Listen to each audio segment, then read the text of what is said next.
गुरुदेव जय गायत्री माता। श्रीमद् भागवत पुराण 22वां अध्याय। पांचाल कौरव और मगध देशीय राजाओं के वंश का वर्णन। श्री सुखदेव जी कहते हैं, परीक्षित दिवोदास का पुत्र था मैत्रेय और मित्रयु के 4 पुत्र हुए, चैवंत, सुदास, सहदेव और सोमक। सोमक के 100 पुत्र थे। उनमें सबसे बड़ा जंतु और सबसे बड़ा छोटा पृषद था। पृषद के पुत्र द्रुपद थे। द्रुपद के द्रौपदी नाम की पुत्री और धृष्टद्युम्न आदि पुत्र हुए।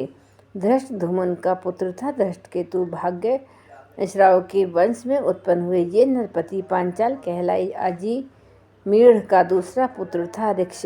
उनके पुत्र हुए संवरण। संवरण का विवाह सूर्य की कन्या तप्ती से हुआ। उन्हीं के गर्भ से कुरुक्षेत्र के स्वामी कुरु का जन्म हुआ। कुरु के 4 पुत्र हुए, परीक्षित, सुधन्वा, जहन्वु और निषादहंस। सुधन्वा से सुहोत्र, सुहोत्र से चैवंत, चैवंत से कृति, कृति से उपरिचर वसु और उपचिर वसु से बृहदर्थ आदि कई पुत्र उत्पन्न हुए। उनमें बृहदर्थ, कुशाम्ब, मत्स्य, प्रत्यग्र और चेदपि आदि चेदी देश के राजा हुए। बृहदर्थ का पुत्र था कुशाग्र। कुशाग्र का ऋषभ और ऋषभ का सत्यहित, सत्यहित का पुण्यवान और पुण्यवान की जंगू नामक पुत्र हुआ। बृहदर्थ की दूसरी पत्नी के गर्भ से एक शरीर के 2 टुकड़े उत्पन्न हुए। इन्हें माता ने बाहर फेंकवा दिया। तब जरा नाम की राक्षसी ने जियो जियो इस प्रकार कहकर खेल खेल में उन दोनों टुकड़ों को जोड़ दिया। उसी जोड़े हुए बालक का नाम हुआ जरासंध। जरासंध का सहदेव, सहदेव का सोमापी और सोमापी का पुत्र हुआ श्रुतशर्वा। कुरु के ज्येष्ठ पुत्र परीक्षित के कोई संतान न हुई। जुहू का पुत्र था सूरत, सूरत का विदुरथ और विदुरथ का सार्वभौम, सार्वभौम का जयासेन और जयसेन का राधिक, राधिक का पुत्र हुआ अयुत, अयुत का क्रोधन, क्रोधन का देवातिथि, देवातिथि का ऋष्य और ऋष्य का दिलीप, दिलीप का पुत्र प्रतीप हुआ। प्रतीप के 3 पुत्र थे, देवापी, शांतनु और वहिक। देवापी अपने पैतृक राज्य छोड़कर वन में चला गया, इसलिए उसके छोटे भाई शांतनु राजा हुए। पूर्व जन्म में शांतनु का नाम महाभीष था। इस जन्म में भी वे अपने हाथों से जिसे छू देते थे वह बूढ़े से जवान हो जाता था, उसे परम शांति मिल जाती थी। इसी करामात के कारण उनका नाम शंतनु हुआ। एक बार शंतनु के राज्य में 12 वर्ष तक इंद्र ने वर्षा नहीं की। इस पर ब्राह्मण ने शंतनु से कहा कि तुमने अपने बड़े भाई देवापी से पहले ही विवाह, अग्निहोत्र और राजपद को स्वीकार कर लिया है, अतः तुम परिवेत्ता हो।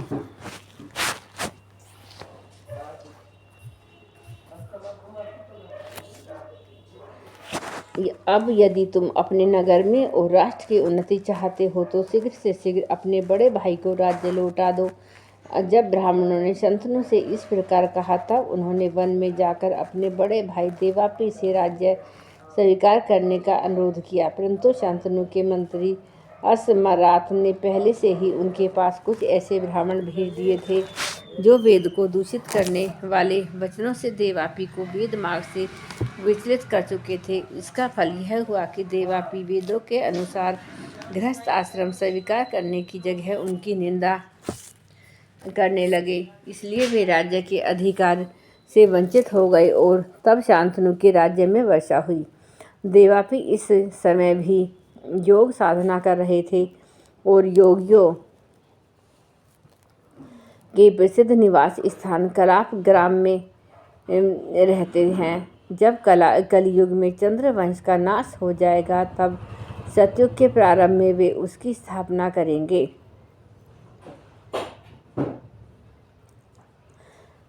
शांतनु के छोटे भाई वाहिक का पुत्र हुआ सोमदत्त, सोमदत्त के 3 पुत्र हुए, भूरी, भूरिश्रवा और शंतनु के द्वारा गंगा जी के गर्भ से नैष्ठिक ब्रह्मचारी भीष्म हुआ। वे समस्त धर्मज्ञों के सिरमौर, भगवान के प्रेम परम श्रेमणी भक्त और परम ज्ञानी थे। संसार के समस्त वीरों के अग्रगण्य नेता थे। औरों की तो बात ही क्या, उन्होंने अपने गुरु भगवान परशुराम को भी युद्ध में संतुष्ट कर दिया था। शंतनु के द्वारा दशराज की कन्या के गर्भ से 2 पुत्र हुए, चित्रांगद और विचित्रवीर्य। चित्रांगद को चित्रांगद नामक गंधर्व ने मार डाला।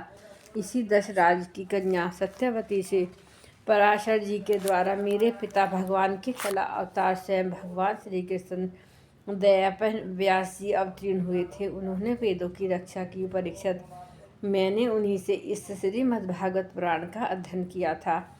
यह पुराण परम गोपनीय अत्यंत रहस्यमय है। इसी से मेरे पिता भगवान व्यास जी ने अपने पैल आदि शिष्यों को इसका अध्ययन नहीं कराया, मुझे ही इसके योग्य अधिकारी समझा। एक तो मैं उनका पुत्र था और दूसरे शांति आदि गुण भी मुझ में विशेष रूप से थे। शांतनु के दूसरे पुत्र विचित्र वीर्य ने काशीराज की कन्या अंबिका और अंबालिका से विवाह किया। उन दोनों की भीष्म जी स्वयंवर से बलपूर्वक ले आए थे। विचित्र वीर्य अपनी दोनों पत्नियों में इतना आसक्त हो गया कि उसे राज्य क्षमाई रोग हो गया और उसकी मृत्यु हो गई। माता सत्यवती के कहने से भगवान व्यास जी ने अपने संतानहीन भाई की स्त्रियों से धृतराष्ट्र और पांडु 2 पुत्र उत्पन्न किए। उनकी दासी से तीसरे पुत्र विदुर हुए। परीक्षित, धृतराष्ट्र की पत्नी थी गांधारी।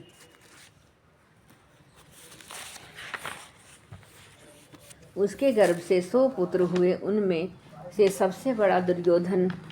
कन्या का नाम था दुशाला। अब पांडु की पत्नी थी कुंती।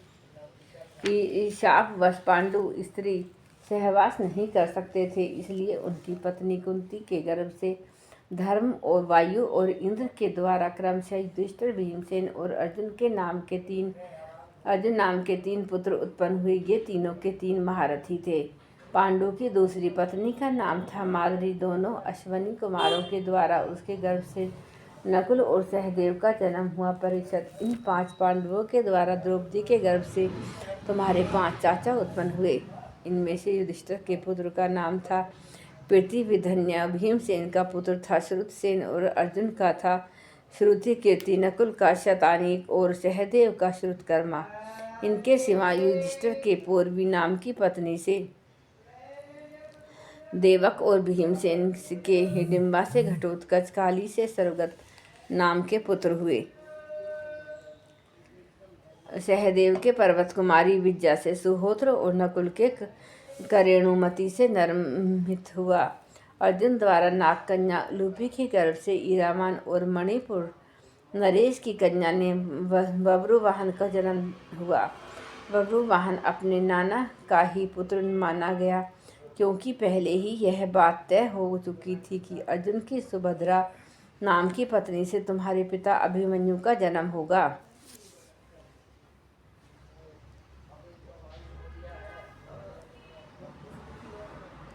वीर अभिमन्यु ने सभी अतिथियों को जीत लिया था। अभिमन्यु के द्वारा उत्तरा के गर्भ से तुम्हारा जन्म हुआ। परीक्षित, उस समय कुरुवंश नाश हो चुका था। अश्वत्थामा के ब्रह्मशस्त्र से तुम भी जल हो चुके थे, परंतु भगवान श्री कृष्ण ने अपने प्रभाव से तुम्हें इस मृत्यु से जीता जागता बचा लिया था। परीक्षित, तुम्हारे पुत्र तो सामने ही बैठे हुए हैं। इनके नाम हैं जन्मेजय, श्रुतसेन, भीमसेन और उग्रसेन। ये सब के सब बड़े पराक्रमी थे। अब तक्षक के काटने से तुम्हारी मृत्यु हो जाएगी। तब इस बात को जानकर जन्मेजय बहुत क्रोधित होगा। यह सर्प की यज्ञ की आग में सर्पों का हवन करेगा। यह काव्य चतुर को पुरोहित बनाकर अश्वमेध यज्ञ करेगा और सब उसे सारी पृथ्वी पर विजय प्राप्त करके यज्ञों के द्वारा भगवान की आराधना करेगा। जन्मेजय का पुत्र होगा शातनिक और यह याज्ञवल्क्य ऋषि से तीनों वेद और कर्मकांड की तथा कृपाचार्य से ये अस्त्र विद्या की शिक्षा प्राप्त करेगा एवं शौनक जी से आत्मज्ञान का संपादन करके परमात्मा को प्राप्त होगा। शतनीक का सहस्त्रानीक का अश्वमेघ, अश्वमेघ का असीम कृष्ण और असीम कृष्ण का पुत्र होगा नेमी चक्र। जब हस्तिनापुर गंगा जी में बह जाएगा तब वह कौशाम्बीपुरी में सुखपूर्वक निवास करेगा। नेमी चक्र का पुत्र होगा चित्ररथ, चित्ररथ का कविरथ, कविरथ का वृष्टिमान, वृष्टिमान का राजा सुषेणु और सुषेण का सुनीत, सुनीत का नरचक्षु और नरचक्षु का सुखिनल, सुखिनल का परिफल का सुनय और सुनय का मेधावी, मेधावी का नरपंजय, जय का ध्रुव और ध्रुव का पुत्र होगा तिमी, तिमी से वृहदर्थ और वृहदर्थ से सुदास, सुदास से शतानीक, शतानीक से दर्दुमन और दर्दुमन से वहीनगर, वहीनगर से दंडा पाणी, दंडा पाणी से निमि और निमि से राजा शेमक का जन्म होगा। इस प्रकार मैंने तुम्हें ब्राह्मण और क्षत्रिय दोनों के उत्पत्ति स्थान सोमवंश का वर्णन सुनाया है। बड़े बड़े देवता और ऋषि इस वंश का सत्कार करते हैं। यह वंश कलयुग में राजा शेम के साथ ही समाप्त हो जाएगा। अब मैं भविष्य में होने वाले मगध देश के राजाओं का वर्णन कर सुनाता हूँ।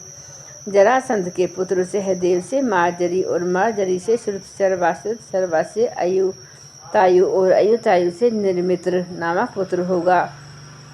निर्मित्र के सुनक्षत्र और सुनक्षत्र के वृषसेन और वृषसेन के करमजीत, करमजीत के शत्रुंजय और शत्रुंजय के विप्र, विप्र के पुत्र का नाम होगा शुचि, शुचि से शेम, शेम से सुव्रत और सुव्रत से धर्मसूत्र, धर्मसूत्र से शम, शम से धुमतसेन, धुमतसेन से सुमति और सुमति से सुबल का जन्म होगा। सुबल का सुनीत, सुनीत का सत्यजीत, सत्यजीत का विश्वजीत और विश्वजीत का पुत्र होगा रिपुंजय होगा। ये सब बृहदर्थ के राजा होंगे। इनका शासन काल 1000 वर्ष के भीतर ही होगा। जय गुरुदेव, जय गायत्री माता।